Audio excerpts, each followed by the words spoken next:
what they mean will be clear in a moment. We watch Scout get up and see a dead blue sniper that he investigates. After, he sees a door model just placed out in the open. After looking closely at it, Scout opens the door, and behind it is a completely white void. Then the numbers on the radio change. When Scout goes in, the door shuts behind him, leaving our character trapped in this void. So what do the numbers mean? Well, both sets of numbers are coded using ASCII, which is a coding language. As I am not a programmer, I don't know much about it. However, after trying a couple different styles of code, I got a hit. Using 16-bit decimal, the code reads, "You must hide," and when the door opens, a new set of numbers is given, which translated reads, "Run." Based on this info, we can make a guess that our creator set this whole scene up to trap Scout in this void he crafted. The radio programmed by the creator read out a language that the computer model would understand and immediately follow, which the Scout does by entering the void and getting trapped after seeing a dead ragdoll laying around. Oh, and also in the description of this video we are given a new date, saying this video was encoded and probably created on August 27, 2009 at 4:23 p.m. The next video is titled Dr. Metalhead Rises. As the title suggests, we meet a new character created by, well, the creator. This one is a lot longer than the others, and it doesn't give us a lot of clues to the overall story. But basically, a Teethaneer finds another blue engineer at the site where Melon Man blew up that blue team earlier. Teethaneer puts the blue engineer body in a wheelbarrow and takes it to an evil laboratory. There we are introduced to a blue scientist model with some metal objects on his head named Dr. Metalhead. Him and the Teethaneer strap the dead body to a machine that dunks the ragdoll into some tank of liquid. Maybe to make another Teethaneer since the ragdoll model is the same. But that's where our video ends. The next two videos involved a Q&A with the channel owner. At first glance you may think this is the person running the ARG, but it isn't, which is made clear during the announcement video when things glitch out. Also, the creator shows a snapshot of a YouTube profile bio. For the younger kids watching this is what YouTube bios used to look like back in 2009, which is again confirmed by the bio where it says the creator joined in May of 2009. So during the Q&A in the next video, we are communicating with the creator who's torturing the ragdolls in the videos, not the ARG's host.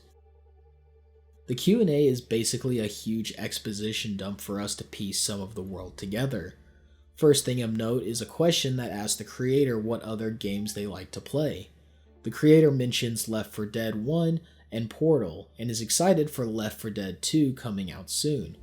Obviously these are all games that came out before 2009, and Left 4 Dead would be released later in November that year. Also, another fan asked what software the creator uses to make their videos, and the creator says Sony Vegas Pro 9, which that version of Sony Vegas came out in May of 2009. But the video gets really disturbing at the end, so take a look.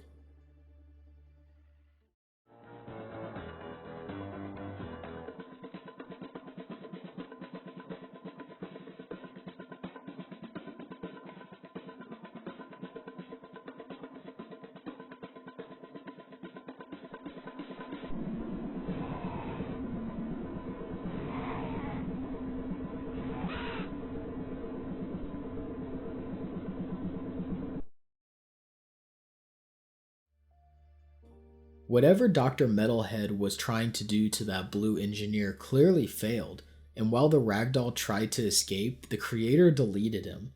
Stranger yet, it seems like this was intentionally put into the video with the creator commenting, "a failure."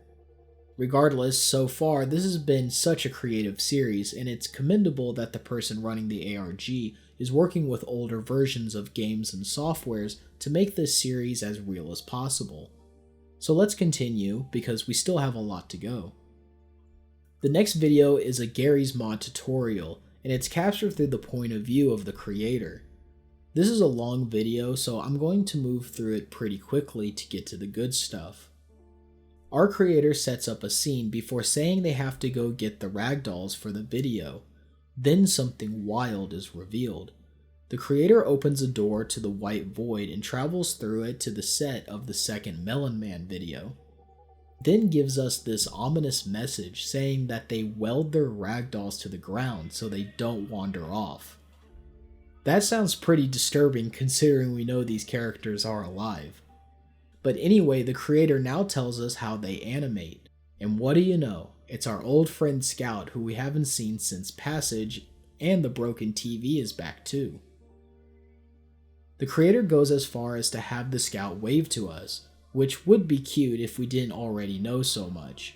With Scout now under the control of the creator again, we watch as the creator starts crafting the device to make the ragdoll move. But after the device is crafted, the creator goes to get Scout and finds that he has escaped. Then they trail into the sandbox building as if following the disobedient Scout before the video cuts. When it comes back, the creator now has a different ragdoll instead of Scout, the red engineer that is friends with Melon Man. Then the video continues as normal to the end. So what happened to Scout, or worse, what did the creator do with him? Our next video is called The Teethanier Interrupts Tea Time. This one doesn't have Scout in it, but we can recognize that this is the animation that the creator was setting up in the tutorial video. Teethanier must be Irish because he tries to bomb Melon Man and the Red Engineer before Melon Man simply kicks the grenade back to Teethanier, exploding him instead. Then we see Dr. Metalhead teleport Teethanier back to the lab and give him a scolding before the video ends. I am truly falling in love with Teethanier despite the horror happening behind the scene. I'm a sucker for Tom and Jerry hijinks, what can I say? The next video is called Sanctuary and might be my favorite in the series. We return to the point of view of Scout, but taking place immediately after the video Passage, with Scout in the white void. After wandering around, Scout stumbles out of the doorway to the Melon Man set and sees Red Engineer frozen in place. Remember that in the tutorial video, our creator went here to grab a ragdoll, which happens to be Scout, which we see in this video with him being dragged away. Then we return to the tutorial video, but now from the point of view of Scout standing still. Like we saw from the creator's point of view, Scout is forced to wave and watch as the creator builds the walking device. But remember how Scout suddenly disappeared from the video? Let's see what happened.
Well, this ARG might be ran by Ryan Johnson because this kind of subverts expectations if you are a fan of Garry's mod.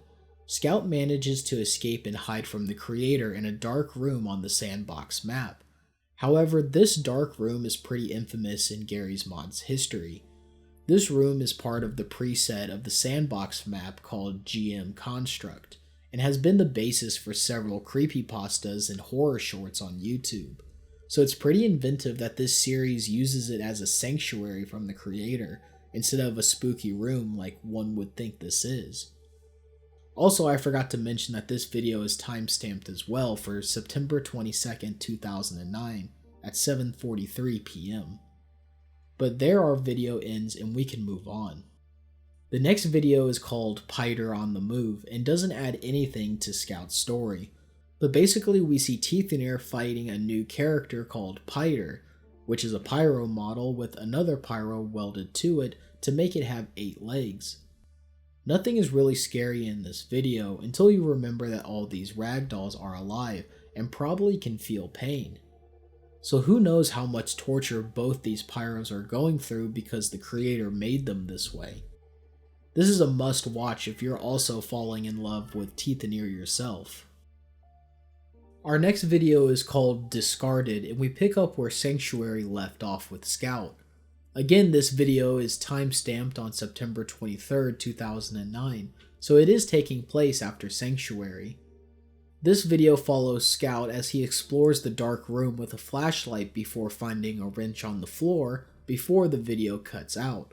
This honestly wouldn't be much except the video's description tells us something important. Enough running. 2 words that combined with Scout picking up the wrench tells us that Scout has had enough and is about to make a stand against his creator. Then our video ends. The next one follows up that ominous last video and is titled Subjugate. Since the last video, Scout is still in the dark room and seems to be toying with different items. Then it occurs to us that Scout might be trying to craft his own tool gun like the creator has been using, a tool that he can use to delete the creator for good. However, this happens. Take a look.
Yep, you saw that correctly. Get it? Saw? Because torture? Anyway, after the creator busted Scout, it seems they needed to torture him in order to get them to comply and do their animations.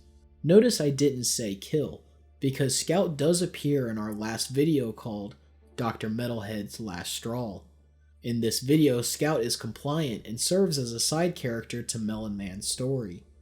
Just like all the others, Melon Man cartoonishly beats Teethanier, but when the failure is reported back to Dr. Metalhead, he resorts to what looks like his final plan, where hundreds of metal heads appear above the lab ready to receive orders.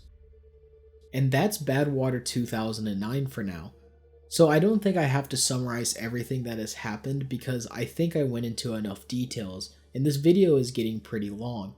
But I really like this series and how creative and unique the ideas are. It's still crazy to me that this project doesn't have a lot of attention, and I hope most of you will go see the series for yourself and give the channel all the hype it deserves.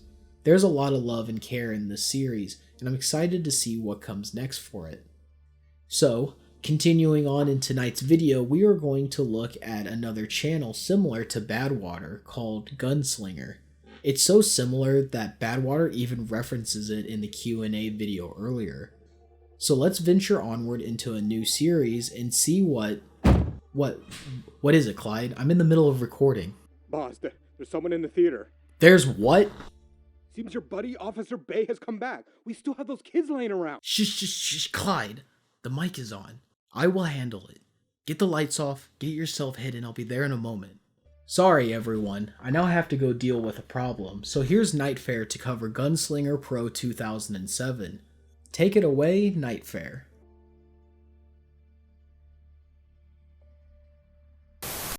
Well, I don't exactly know why I agreed to come on here and cover this, but here I am. Hello, my name is Nightfair, and I'll be your guide to the wondrous channel that is Gunslinger Pro. Gunslinger Pro 2009, at first, seems like a normal channel for posting GMod cinematics with funny ragdoll TF2 characters acting out uncanny situations. However, during the first video, we can immediately tell that there's a disturbing undertone, though we can't exactly tell why. Snipers! Look! Read me! The way Heavy's face distorts while he's speaking, and the way the sniper stares off with dead eyes, combined with how Heavy subsequently gets deleted from existence before the whole video goes silent, are all indications that this isn't your average GMod cinematic. I would also like to mention that while Heavy disappears, his sandwich doesn't, which will be explained later, but for now, keep all these things in mind as we move on to the next video.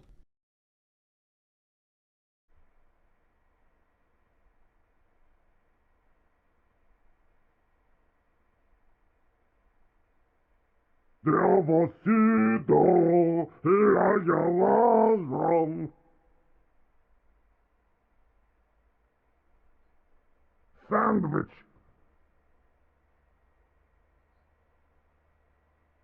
How could this happen?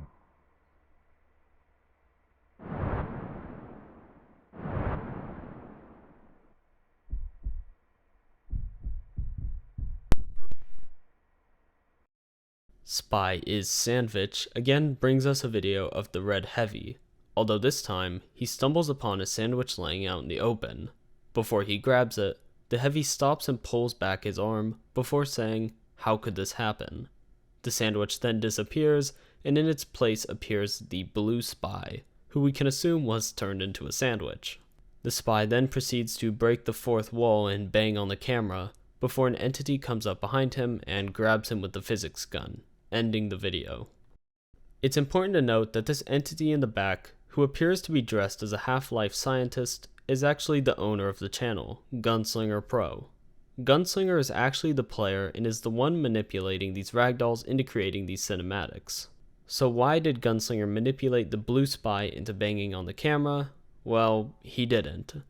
This is the first time we get a hint at the idea that these ragdoll TF2 characters are actually sentient, and for some reason, the blue Spy really wanted to get the viewers help with escaping, much to the distaste of Gunslinger, who quickly grabs him and ends the video. Our next video, Garry's Mod Ragdoll Walker tutorial, takes place outside of what commenters call the Gunslinger Pro cinematic universe. See, the first two videos were cinematics, while this next video is a tutorial, meaning that the blue Spy you're about to see in this video is not the same as the one from last video. However, if you see a blue Spy in a cinematic video, then he is the same one who was turned into a sandwich. Now that that's cleared up, let's move on. The Ragdoll Walker tutorial takes place directly from Gunslinger's perspective. The video starts with Gunslinger showing off one of his walking ragdolls as it spouts different voice lines.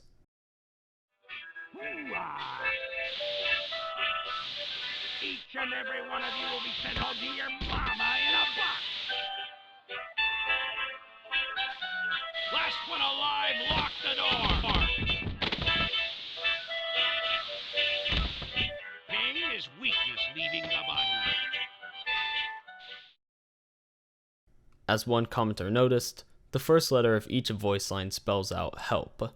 Knowing that these ragdolls are sentient, it wouldn't be that far-fetched to say that this soldier is secretly trying to ask the viewer for help, as he knows what will happen if Gunslinger catches him, indicated by the fact that Gunslinger is holding the removal tool, ready to delete the soldier at a moment's notice. As we get a close-up of the soldier's face, we can see that he has wide eyes as he shakes his head back and forth before we see Gunslinger equip the removal tool and the video cuts away. It appears that Gunslinger is trying to hide from the audience the fact that these ragdolls are sentient.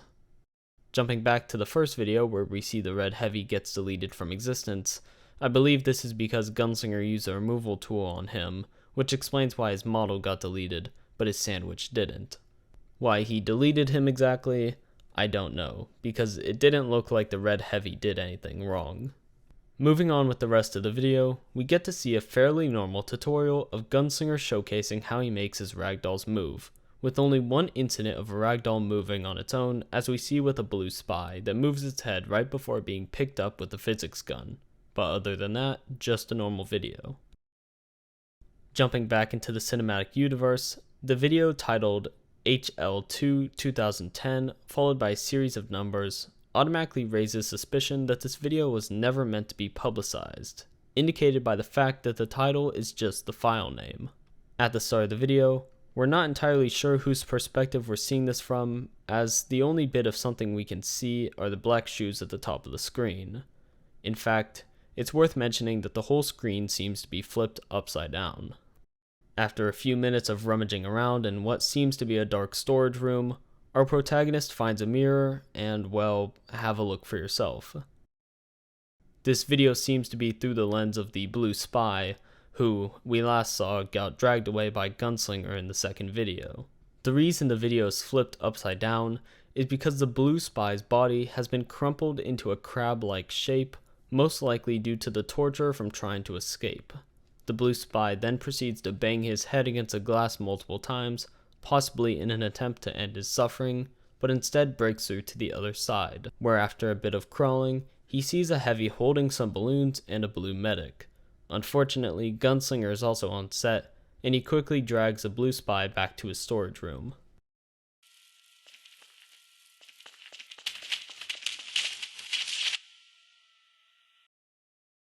The next video, Sniper is Sentry, is just another GMod meme.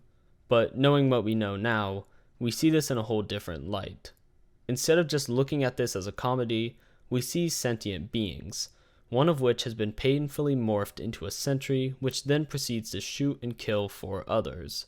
Genuinely not much to say about this, but now something that should be funny is just plain disturbing.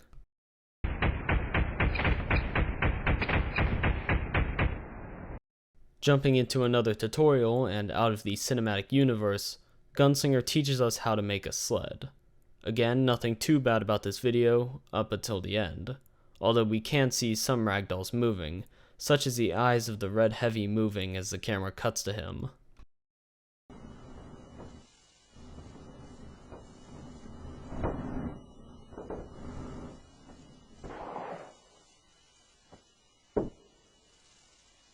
Engineer in charge to team! Yes, you are good friend.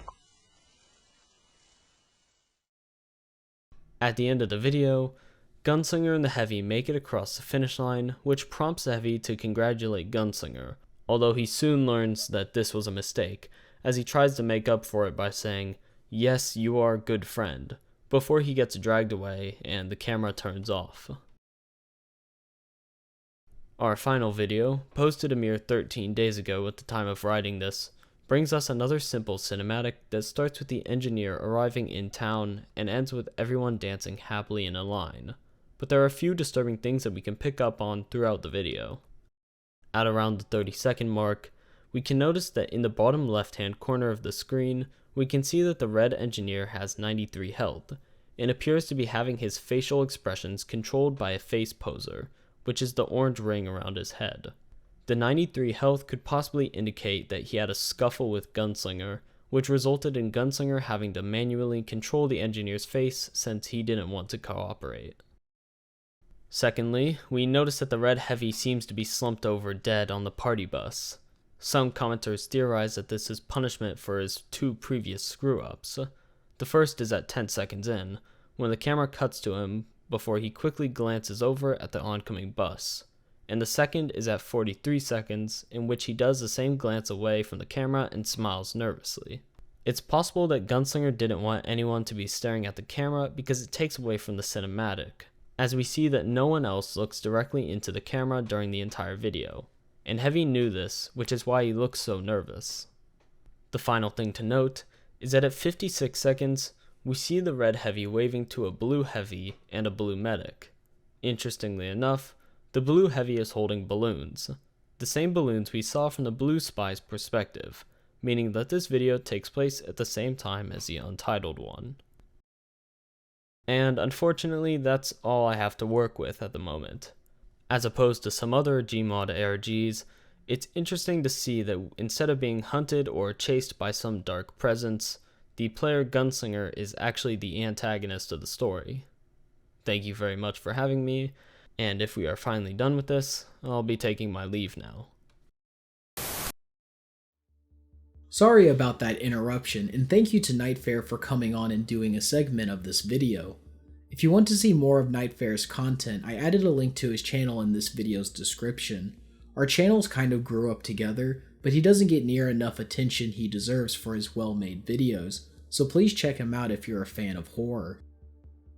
Now here we are at the last stop of this video. You are probably sick of seeing Team Fortress 2 character models, so I chose to cover this next channel last because it uses a different set of ragdolls in its series. But this channel we are going to look at is called PlasticApple2011 and has 16 videos uploaded on it.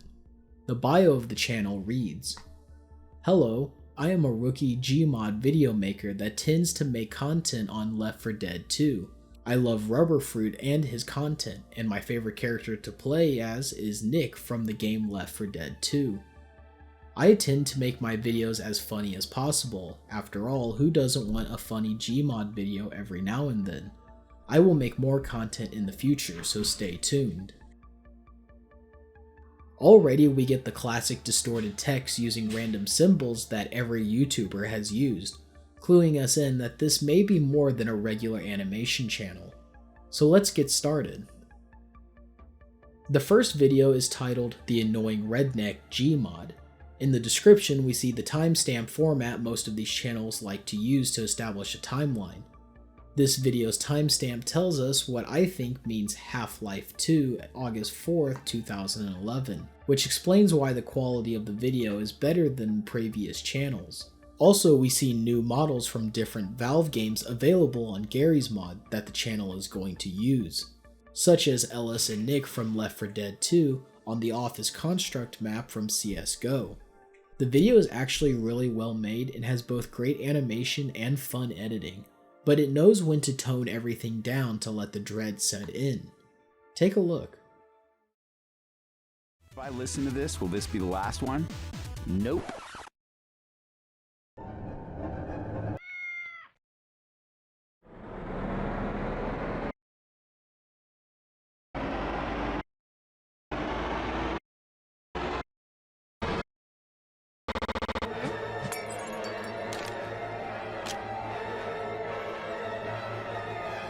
Dumb shit.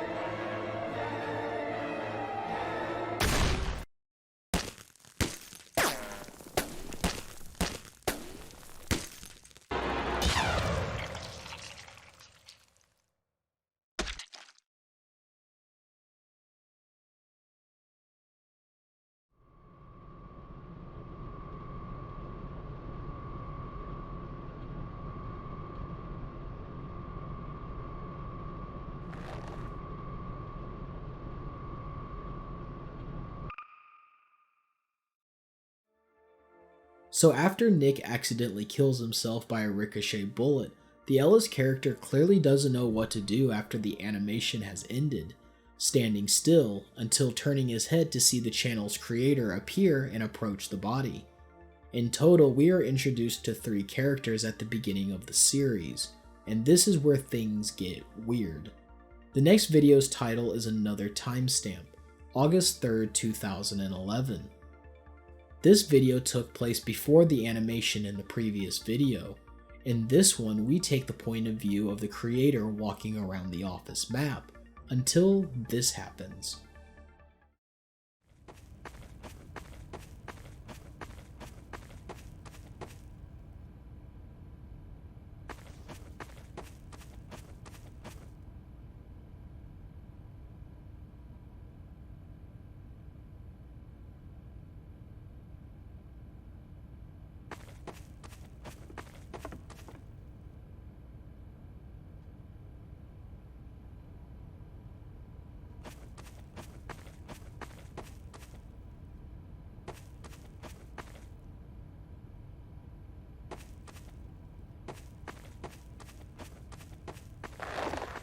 Damn shit!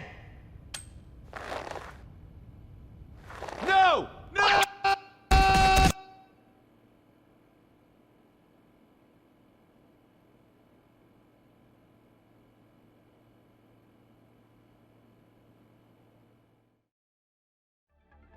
So our living ragdoll of Nick tried to use the same gun we saw in the previous video on the creator, but the creator beat him on the draw and he was able to save himself and stop Nick.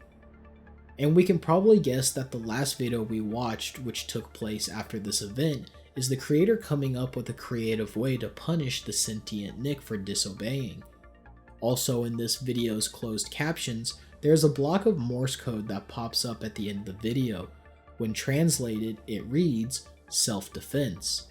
Again, it seems the creator didn't realize Nick was alive and was caught off guard when the ragdoll attacked him, already taking the ideas from previous series and turning them on its head. But let's keep moving and see what comes next.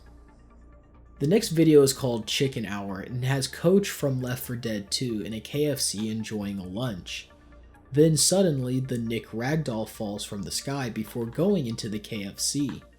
There he gets flashbacks to his previously dead corpse.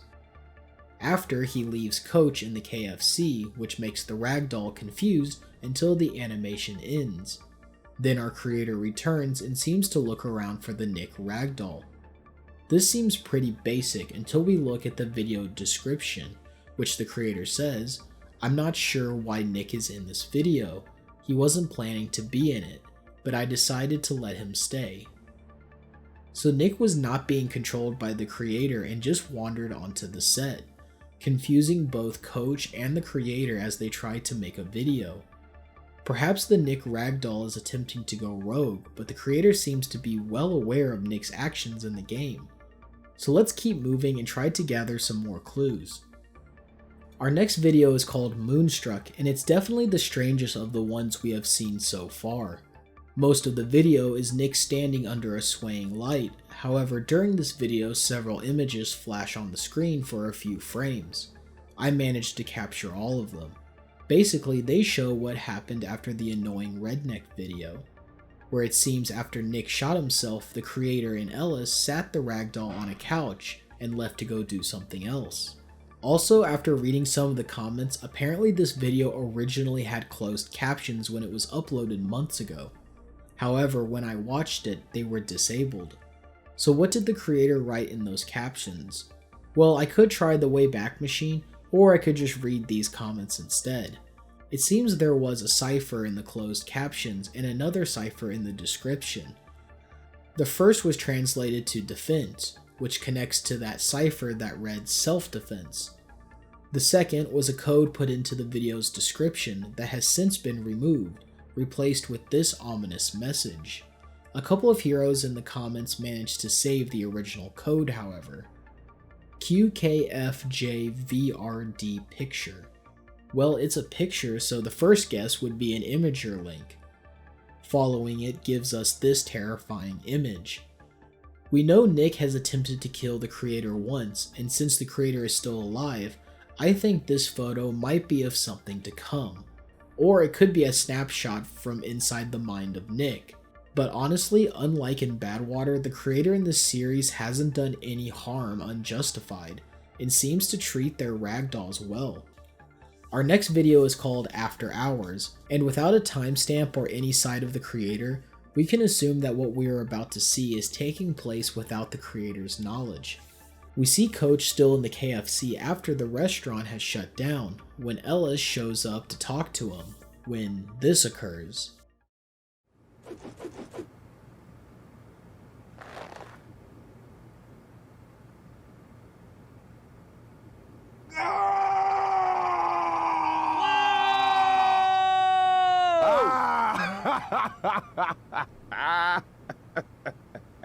Come on, man, it's not funny. Easy, boy.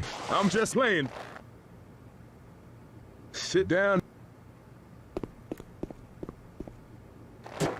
So what happened? Oh. Whoa. That's what I'm talking about. Yeah, he didn't drop forward, mind you, just onto the tracks, but the carnival people wouldn't stop the ride, because all the other people paid good money.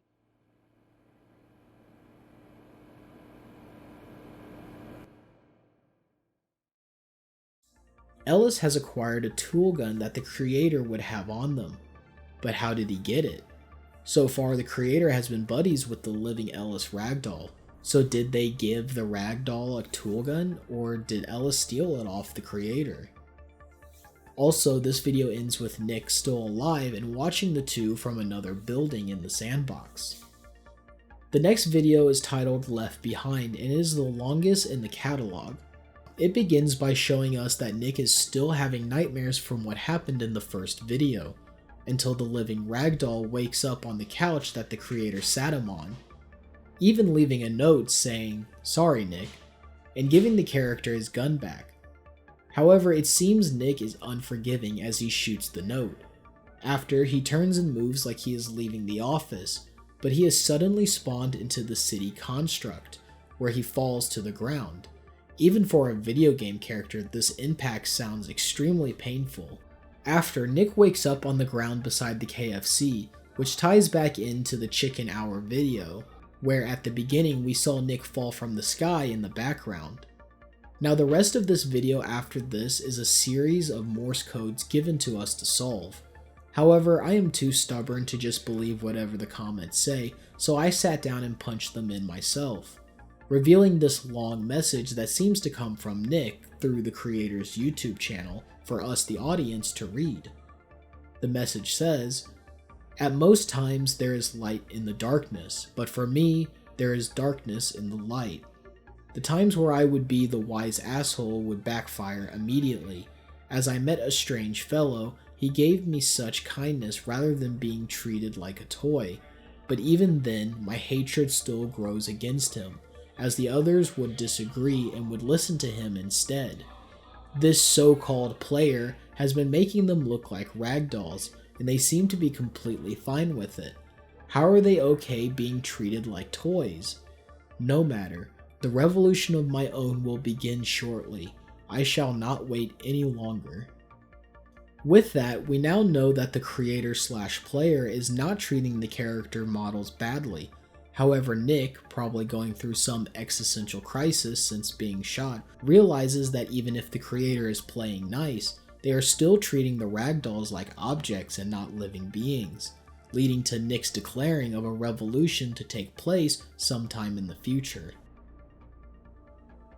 Now we can move on to the next video titled The Annoying Redneck Absolute Shenanigans. The beginning of the video plays out like a normal goofy GMod animation, until this happens. Take a look. Well, that could have happened to anybody. I ever tell you about the time Keith and I made fireworks?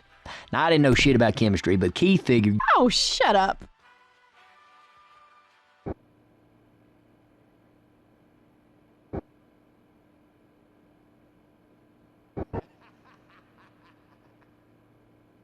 Dude, I do not like the sound of that.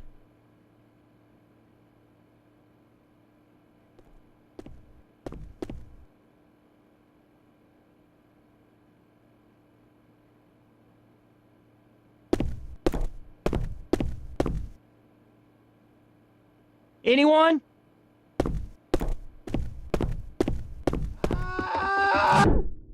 Ellis, no!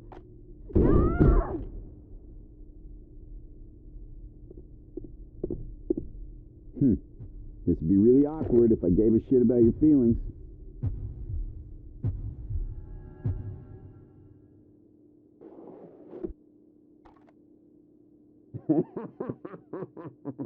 Baby!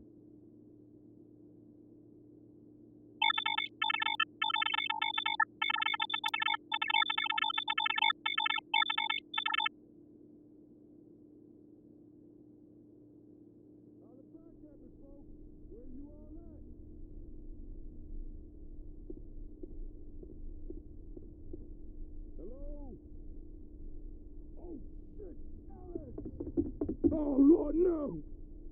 Come on, Ellis. You got it in you. Is this Nick's revolution beginning to unfold? Let's keep watching. At this point on the channel, Plastic Apple has decided to do a Q&A with commenters. Just like Badwater did, the series stays consistent with the theme of all of this taking place in 2011, as we see an early 2010s YouTube profile page that says Plastic Apple joined in 2011. There isn't any secrets in this video, so let's go directly into the Q&A and see what the creator has to say. A lot of this video is pretty normal, so I'm just going to go ahead and jump to the important parts. This question was asked to Plastic Apple. What would you do to disarm someone in GMod? And the creator responds with this.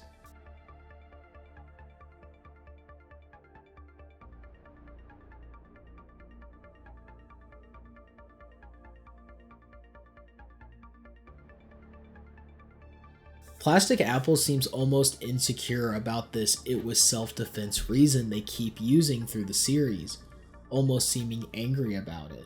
However, there is one more thing to note. A lot of these questions ask about the ragdolls and how Plastic Apple makes their animation so lifelike. To each one of these questions, they answer that it's all part of my charm, which would be cute if it was said once, but it's used several times when the question is asked. I'll be honest, this video is the first where the creator sounds way more menacing than what the other videos showed. And remember, Nick said that the other characters listen to the creator, which based on this Q&A is true, but in the worst way. Plastic Apple isn't just playing nice to be a good person. It sounds like they are manipulating characters into doing what they want for the animations, without having to resort to forcing them with tools. Which is an absolutely incredible twist based on what we saw in earlier series. The only other thing to mention is this single frame at the end of the video. It's hard to tell what it is, but I'm guessing it's Nick's back, but it's too distorted to be sure. But let's continue on and see what comes next. The next video is titled Everybody Hurts and begins like a music video with the song Everybody Hurts by REM. During the video, we see soldiers, which I think are from CSGO, attack Coach in the office. Then the music video cuts and we are given some dialogue by Nick. Take a look.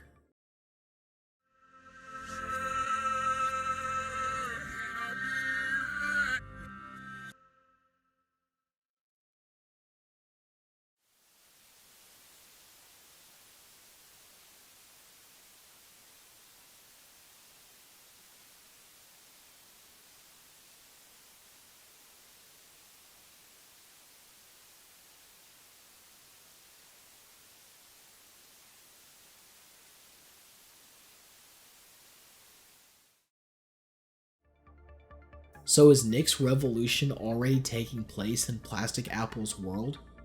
We haven't seen these soldiers before, so maybe they were brought in by Nick, or all of that earlier was produced by Plastic Apple, and the last bit was snuck in by Nick. It could be either, but let's move on. Now this next video is filled with codes, and we'll crack them in a minute. But before, I want you to actually watch this one, because codes aside, look how much passion went into this video from the ARG's creator. It's really well done.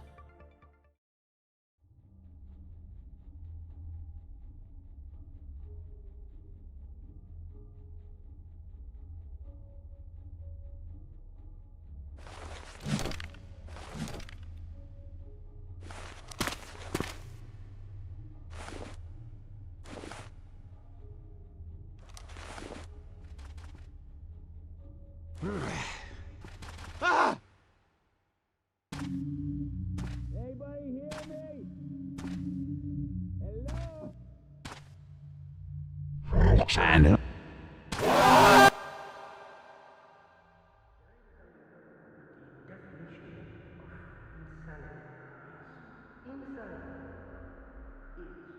Doing the exact same fucking thing over and over again. Expecting chip to chip. That is crazy. The first time somebody told me that, I don't know, I thought that was so sure. The thing is, he was right.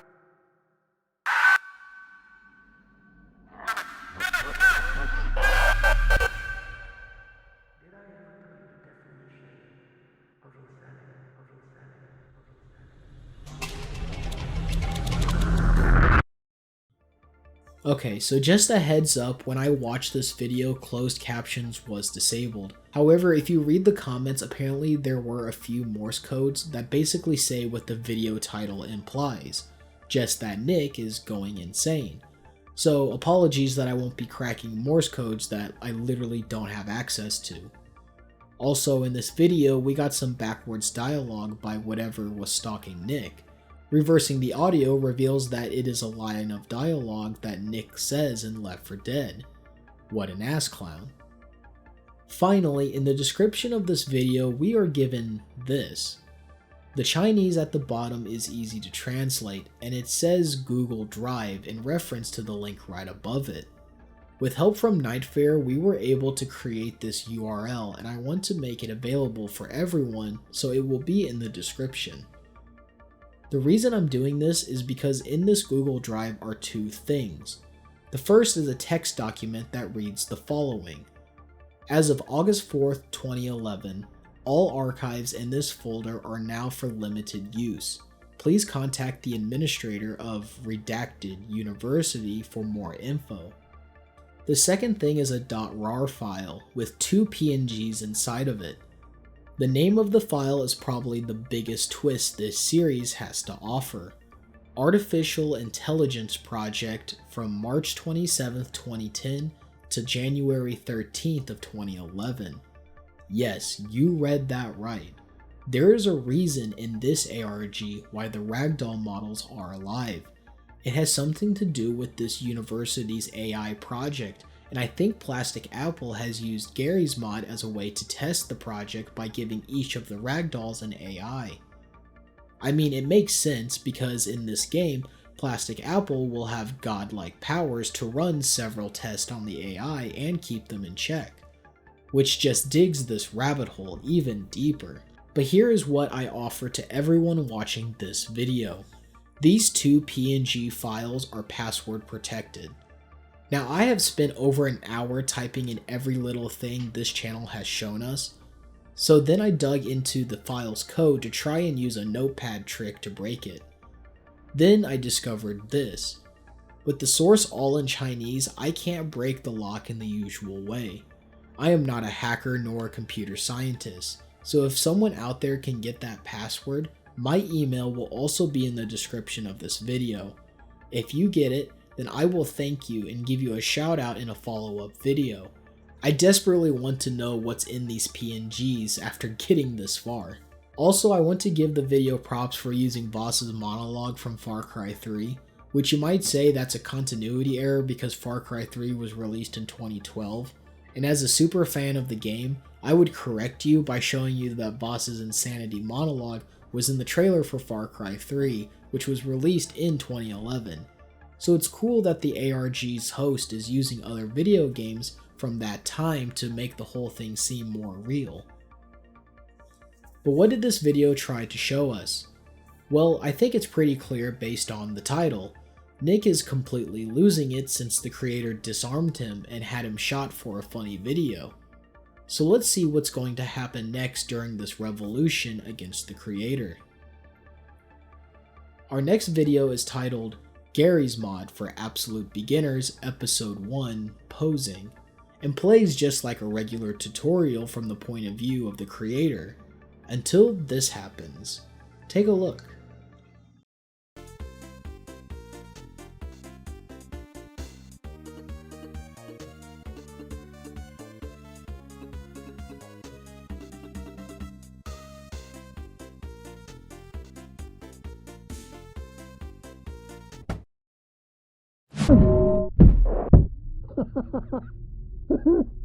Nice work. A predictable failure. Come on, let's go.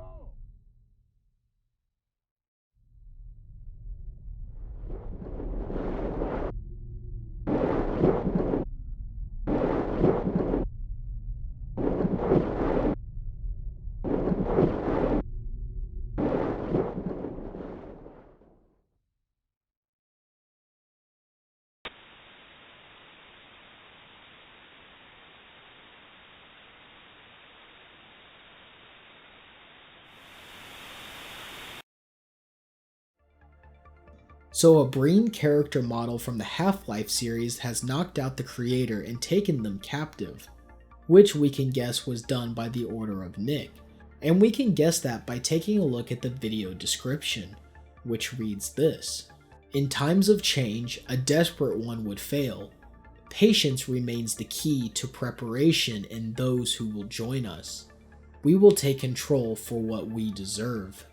So despite the creator being basically God in Garry's mod, Nick has managed to successfully take them hostage before telling us that this was only step 2 of his plan. So let's try and find out what step 3 will be. Also, fun fact, before this video released, the channel's banner and avatar was that of Ellis, but as of this recording, it is now of Nick. Also, the channel name was originally PlasticApple2011, and just like I showed you when we first started talking about it, the channel name just reads Plastic Apple. This is just a little extra touch that added to the series that I like and will make more sense in a minute. Our next video is called Retold and basically gives us a look into what this channel is going to look like with Nick in charge. Also, we are told that it is now 2012 as time has naturally passed on. And brace yourself because this is not like any of the others we have seen.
Our next new video is called New Year, and this is when the series goes from pretty good to incredibly brilliant.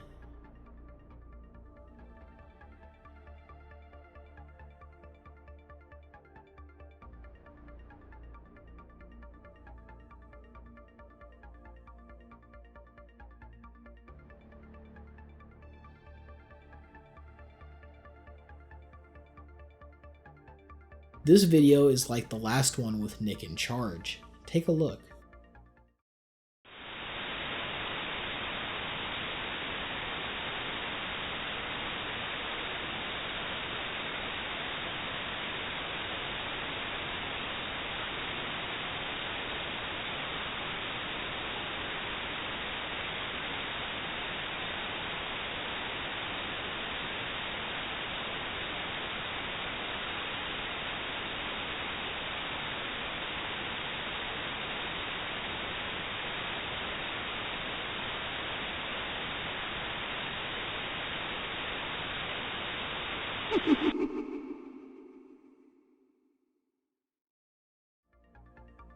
That's right, there's a reason why the closed captions have been turned off for me.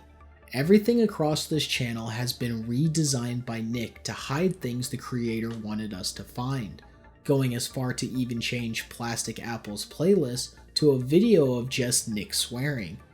And this is when things are going to get confusing, because I came into this ARG just a couple of weeks ago, and these changes were made back in late January.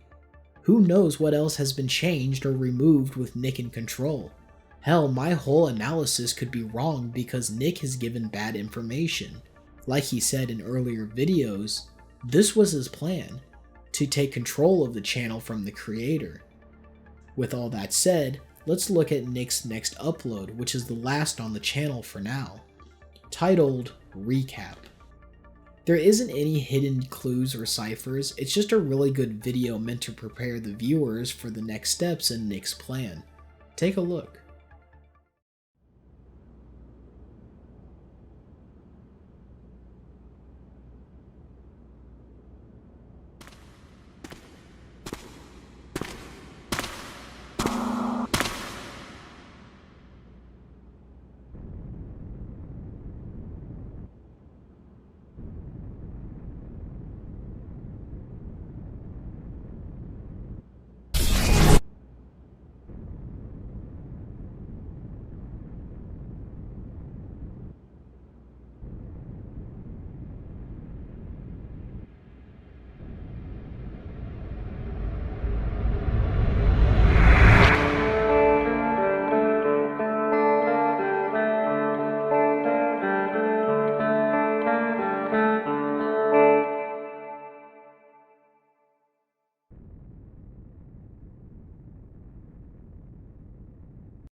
And finally, we are at the end of Plastic Apple 2011 for now.